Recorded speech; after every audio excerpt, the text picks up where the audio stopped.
અનુકૂળ છે અથવા અનુરૂપ છે એવી પરંપરાઓ એ સત પરંપરા છે, એ ધર્મરૂપ છે. અને જે પરંપરાઓ શ્રી મહાપ્રભુજીના, શ્રી ગોપીનાથજી, શ્રી ગુસાઈજીના વચનોથી વિરુદ્ધ છે એવી પરંપરાઓ અધર્મરૂપ છે, પાપરૂપ છે, એવું આપણને સમજવું જોઈએ. એક નાનકડી વસ્તુ તમને ઓર સમજાવવી જરૂરી છે આ સંબંધમાં જ, કે શાસ્ત્રમાં જેમ વેદ, સ્મૃતિ એમ બે શાસ્ત્ર ગ્રંથોની કક્ષાઓ છે.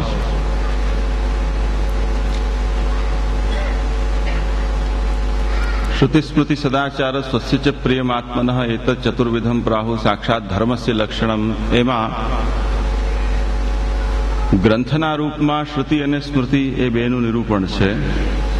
તે પછી સદાચાર અને સ્વસ્ય ચ પ્રિય, આ બે વાત વ્યવહાર સ્તરની છે. સ્મૃતિનું સ્થાન શાસ્ત્રની અંદર વેદના અર્થને સ્પષ્ટ કરવું, એટલા માટે સ્મૃતિશાસ્ત્રો છે. સ્મૃતિનું લક્ષણ ઋષિનામ પૂર્વચરિત સ્મરણમ સ્મૃતિરુચ્યતે એમ કહેવાય છે. પૂર્વચરિત્રનું સ્મરણ કરી અને જે ઋષિઓએ શાસ્ત્ર ગ્રંથનું પ્રણયન કર્યું, મનુ, યાજ્ઞવલ્ક્યાદિ, એ ગ્રંથો સ્મૃતિ કહેવાય છે. તે જ રીતે ભગવાન નિશ્વાસ રૂપ અપૌરુષેય વેદ થી ભિન્ન જે કંઈ પણ શાસ્ત્ર છે એ સ્મૃતિ છે. એવી જાતનો પણ એક આનું વિભાજન કરવામાં આવ્યું છે. આ જે વિભાજન છે એના પાછળનો દૃષ્ટિકોણ એ છે કે વેદ છે એ સૌથી મોટામાં મોટો ગ્રંથ છે, સૌથી વધુ પ્રામાણિક છે. તેના પછીના જે ગ્રંથો છે એ કાલ દૃષ્ટિથી, જેમ આધુનિક અંગ્રેજી ઇતિહાસ પદ્ધતિથી ભણતા લોકો કહે છે કે વૈદિક કાલ અને ઉપનિષદિક કાલ ને બ્રાહ્મણ કાલ ને પૌરાણિક કાલ ને સ્મૃતિકાલ, આવી જાતનો કાલનો તાત્પર્ય નથી મારો, પરંતુ વેદથી અતિરિક્ત જે કંઈ પણ ગ્રંથો છે એ વેદના અર્થને સ્પષ્ટ કરવા માટે છે. એટલે મહાભારતમાં બહુ પ્રસિદ્ધ વચન છે, ઇતિહાસ પુરાણાભ્યામ વેદમ સમુપ બ્રહ્મયેત વિભેદ કલ્પ શ્રુતાત વેદ મામયમ પ્રહરિષ્યતિ. વેદો એ પંડિતોથી થરથર કાંપે છે કે જે પંડિતો ઇતિહાસ પુરાણોથી વેદના અર્થની વિવેચના નહીં કરી અને એને છૂટું પાડી દે છે. એટલે વેદાર્થનું ઉપબ્રહ્મણ ઇતિહાસ પુરાણો આદિ સ્મૃતિ ગ્રંથોથી થવું જોઈએ. આ તો વૈદિક પરંપરા છે શાસ્ત્રના અર્થને સમજવાની. તે રીતે સાંપ્રદાયિક ગ્રંથો અર્થાત વૃષ્ટિ સંપ્રદાયના ગ્રંથો છે એને સમજવાના વિષયમાં પણ આ જ નીતિ છે. શ્રી મહાપ્રભુજી, શ્રી ગોપીનાથજી અને શ્રી ગુસાઈજી એમના વચનો ગ્રંથો એ વેદવત પ્રમાણ છે. તે પછીના અન્ય જેટલા પણ પ્રાચીન આચાર્યો, શ્રી ગિરધરજી, સાથલાલજી, એમની પરંપરામાંથી થઈને અંતિમ જે કોઈ પણ આચાર્યો થયા, એમના વચનોનું પ્રામાણ્ય સ્મૃતિવત છે. અર્થાત વેદથી વિરુદ્ધ યદિ સ્મૃતિ હોય તો એનું કોઈ પ્રામાણ્ય નથી.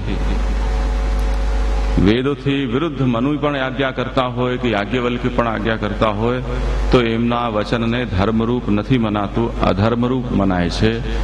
તે જ રીતે શ્રી મહાપ્રભુજી, શ્રી ગોપીનાથજી કે શ્રી ગુસાઈજીના વચનોથી વિરુદ્ધ યદિ કોઈ પણ પ્રાચીનમાં પ્રાચીન આચાર્ય પણ કેમ ન હોય, ત્યાંથી કરીને મારા સુધી અને મારા પછી પણ જે હોય તે એ વચનોને અધર્મરૂપ માનવા, અનિષ્ટ ફલ આપનારા જાણવા, એનું અનુસરણ નહીં કરવું.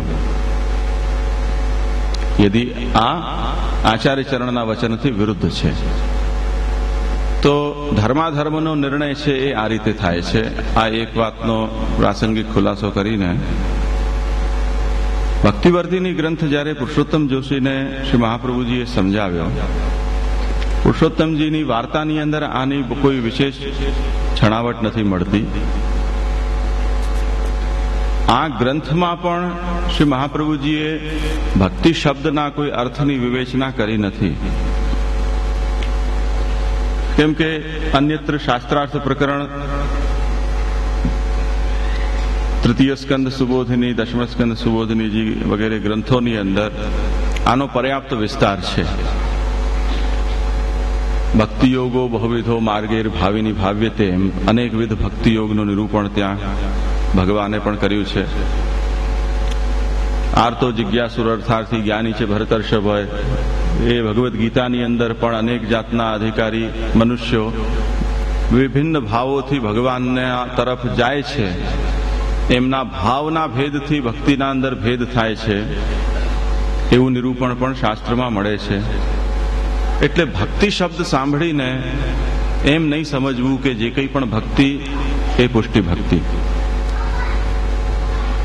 આ એક પારિભાષિક શબ્દ છે. પીળું એટલું સોનું, આ જે મેં કહેવત છે, એ કહેવતનું પ્રામાણ્ય કોઈક એક વિશિષ્ટ સંદર્ભમાં છે. પરંતુ રાજકોટના સોની સમાજને એ સમજાવવાની જરૂર નથી કે હવે સફેદ પણ સોનું હોય છે. તો પીળું એટલું સોનું એ કહેવતનું કોઈક સંદર્ભમાં પ્રામાણ્ય છે, એનું